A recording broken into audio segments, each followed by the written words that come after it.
advocating political alliance and economic cooperation,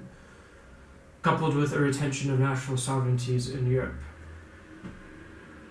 It is important to note that the European federalist integrationists, backed by the United States, pushed a vigorous offensive, but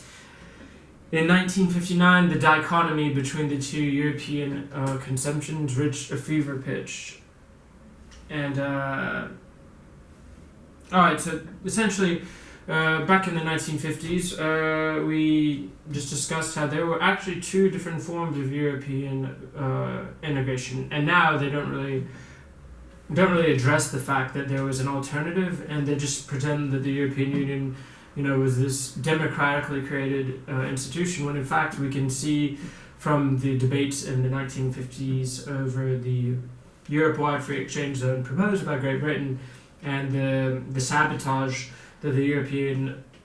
of the Six conducted, essentially by the United States, how undemocratic the process really was in the early times, and how this is a quote about Henry Schreiner. He talks about how the smaller countries like Greece and Turkey and Portugal, Ireland and Iceland, they really did think that, or they could at least consider that the possibility that if they were to adhere to the common market, which is what the Europe of the Six had created, which was a very dynamic common market with countries like Germany and France with big economies, very competitive, that it could really suffocate their own potential industrial development and economic growth, the small countries, so that integration was, in their eyes, a dangerous adventure for which no one knew the end result. But now we can actually see the end result of this European integration with the smaller countries like Greece and Ireland, who have just been completely ransacked by no other than the United States Milton Friedman University of Chicago economic policy of neoliberalism. So they were right to fear the Europe of the Six and European supranational institutions.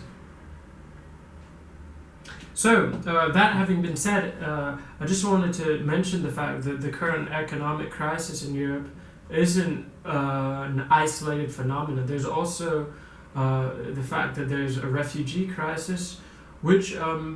just in a similar manner as the European federalization process, which was undemocratic due to the United States and with the interference of the United States to create a federal Europe, the Syrian refugee crisis was also, in many ways, many analysts of this crisis have found that the United States was, or at least, the shadow government, the CIA and the intelligence services, they were really supportive of the groups that try to overthrow the regime of Bashar al-Assad in Syria, and essentially the United States was in many ways responsible for the civil war that occurred in Syria. They backed the so-called, these rebel groups who are borderline terrorists. They supplied them with